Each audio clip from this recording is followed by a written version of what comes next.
Hi, Jason. Welcome to the Hi, Surviving Trauma Stories of Hope podcast. Thank you for joining me. and thank you for having me. Nice to be here.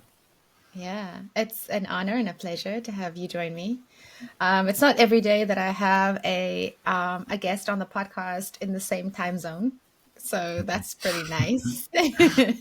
Yeah, yeah, Yeah. So you're out in the UK, yep, yeah. and yeah. And do you want to sort of just give us a little bit of a just general background as to who Jason is? Yeah. Wow.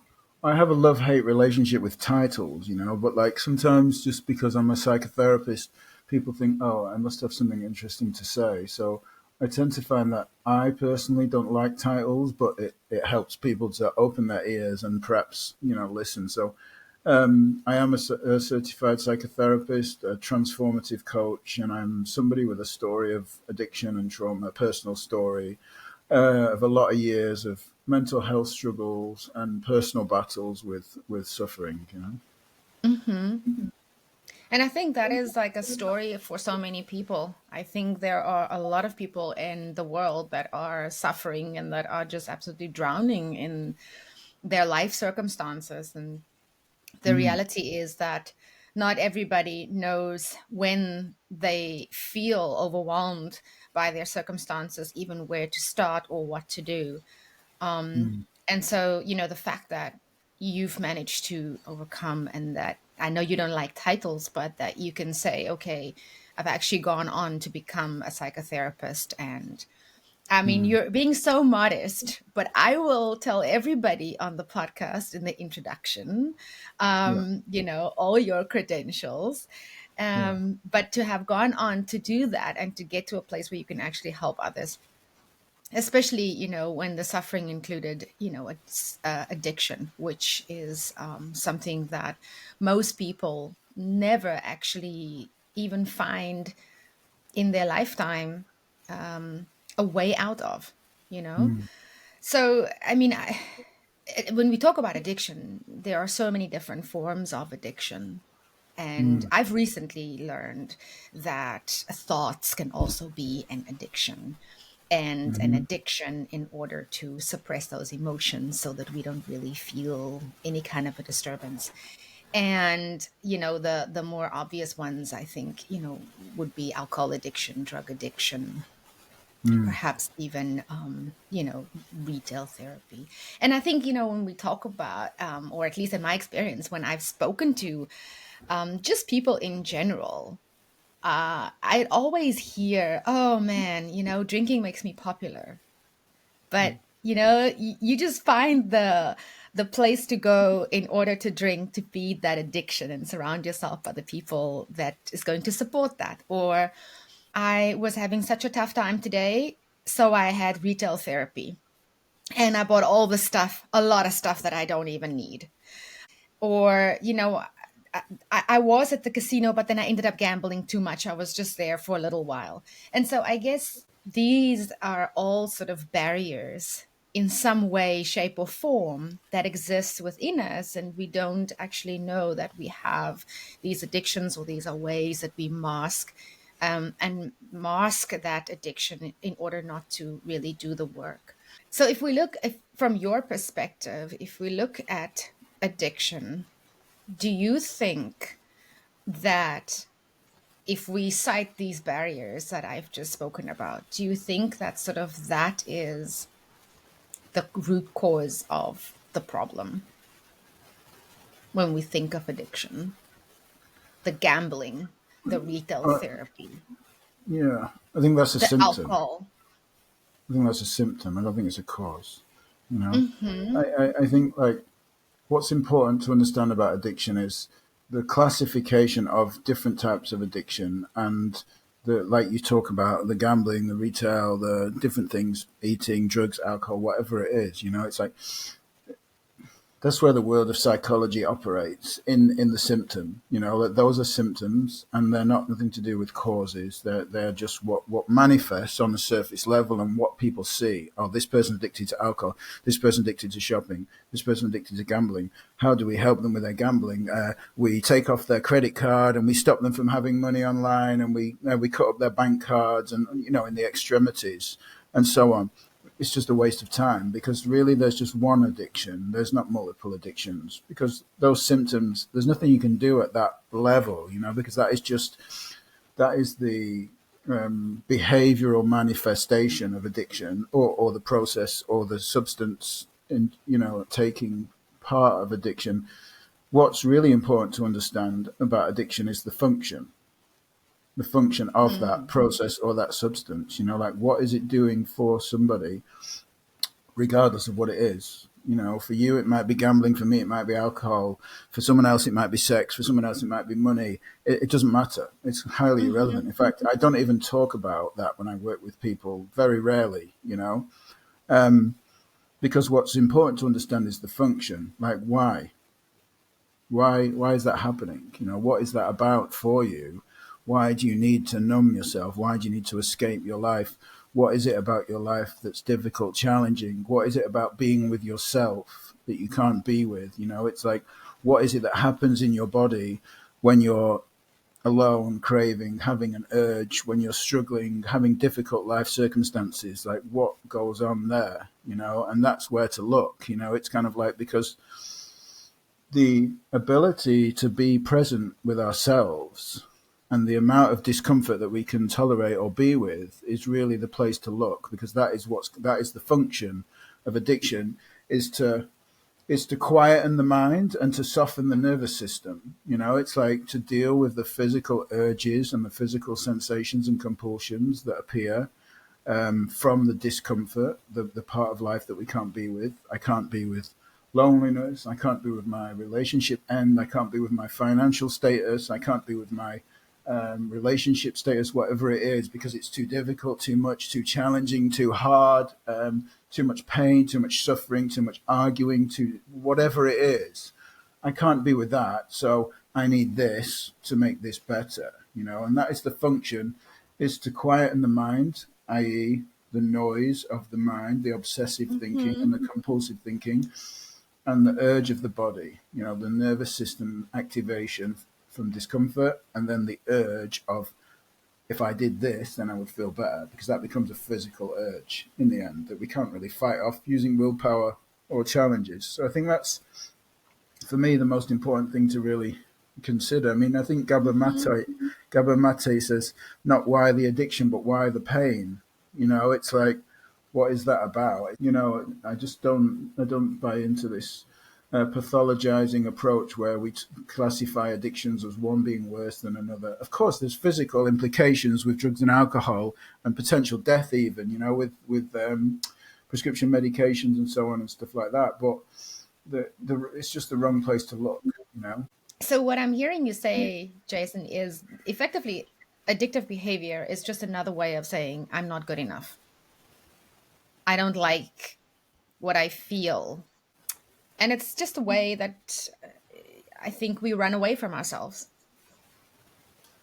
Yeah, it's a mask for the feelings of unworthiness, for sure, and it is a way that we run away from ourselves. But unworthiness being one of the things, unlovable core beliefs, like unworthiness, unlovable, not enough, all those things that a response to trauma really in childhood, that we kind of, many of us live with, and try to offset using addictive processes or substances. That's interesting because you're talking about childhood trauma and we're talking about alcohol abuse, we're talking about gambling, and in some ways, I think in my mind, I associate these types of behaviors almost with adults. So, how long can you carry around these feelings and then cultivate these negative belief systems in order to result in addiction? How long? I mean, like, for a lifetime, forever. You know? Wow. They don't disappear with time. I mean, that's kind of one of the myths of life, that time is a healer. Time heals nothing. It doesn't heal anything. Time on its own. But time Yeah. with introspection, time with willingness to look inwardly, time with presence with a willing other that's going to allow you to look into yourself is something completely different. So unless you look, it will control your life. I mean, Carl Jung, one of his famous quotes was, it's gone from me now, but it's basically something along the lines of, unless you look inwardly, life will control you. The unconscious will control you, and you'll just call it fate. And that's basically what he's Yes. pointing to, that this trauma response is playing out your whole life and dictating everything, all circumstances, all relationships, all work relationships, everything in your life until you're willing to look at it. Mm. And you're right. I mean, I'm also a big fan of Carl Jung's work, and he did sort of at some point, focus on the theory of this interplay between the conscious and the unconscious mind, where Mm. he did have this theory that the conscious mind was where we have our memories, our thoughts, and everything that is in our present as we're experiencing it in that moment, but that the unconscious mind was almost like part of our mind that had this forgotten information and repressed memories that was just Mm. sort of lying beneath the surface, but had the potential to influence the conscious mind. And if you're not aware of it, that's what you're saying. It just becomes your fate, right? Yeah. Yeah. I mean, But like, Jason, there's just a couple of things to add. There's many people, Joe Dispenza, Bessel van der Kolk, talk about that 95 to 99% of our experience is unconscious. So the level of nervous system dysregulation and activation that controls your conscious behavior is like huge. It's almost like, according to them, over 95% anyway. So it's a very small amount, the amount you can see and know in your rational thinking and conscious mind. mhm. I mean, I know that you are, you obviously have the science behind it and the logical understanding of how this works as a psychotherapist. But Mm. your experience and understanding of this also has a more personal tone. Do you want to share a bit more about that personal experience that actually has led you to this understanding now, in order Yeah, to help someone else? yeah, sure. I think it's an important part of it because, like, many people just see sometimes a professional who thinks they know a thing or two about suffering or life, and it's like having been the service user for many years myself and then a professional, and both at the same time as well, at some points in my life, gives me a kind of unique perspective on working with people, and also having worked with people as a early on in my psychotherapy journey, not really having a clue about myself at the time, and no ability to really help others. So, and it's a direct correlation. My ability to help others is a direct correlation of my knowing of myself. It has to be that way. Um, my what most people would call trauma. I don't really. I know your podcast is called Surviving Trauma. I don't like the word surviving because it implies a story of victimhood, to me. And I don't like the hero or the survival story because they're both a story. And I want to look beyond the story, like something happened in my life that was tragic. My dad went out when I was a small boy and he was killed. And I'm it's sorry to hear particularly, that. My yeah, condolences. thank you. It's still sad. It's never going to be not sad. And Yeah. I'm okay with that. I'm okay with And I feeling don't that think, way. Jason, anything in this life prepares you for the loss of a parent ever. Yeah, I Yeah. agree. But I can also say it's been the biggest gift that I've had. And it's because, like, moving away from the story of survivor or victim, for example, of circumstances. It's like Hmm. then I can see that this journey that I've been on through life has been a direct relationship to that event.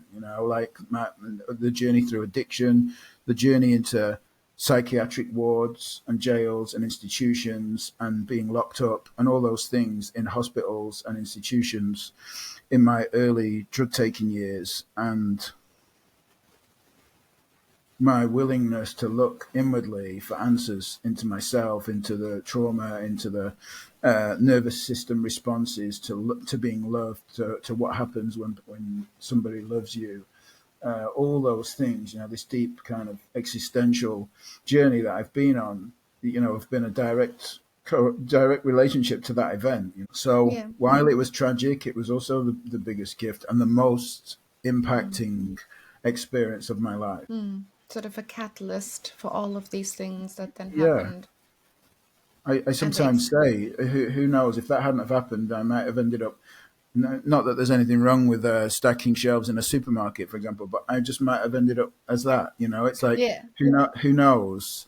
It was, it's had many implications over my lifetime of being that kind of service user. Like that was what you asked me about. Where did my journey go? So it was years of addiction, years of chaos and abuse and all sorts of things, and psychiatric interventions and institutions in my Hmm. early teens, through Yeah. to finding 12-step recovery in my early 20s, and then becoming a psychotherapist and still suffering, still struggling and seeking, always seeking, Yeah. and really it was like an amalgamation of spiritual realization and psychological process and trauma that all kind of came together perhaps 7 or 8 years ago. So that was like a little snapshot of my journey.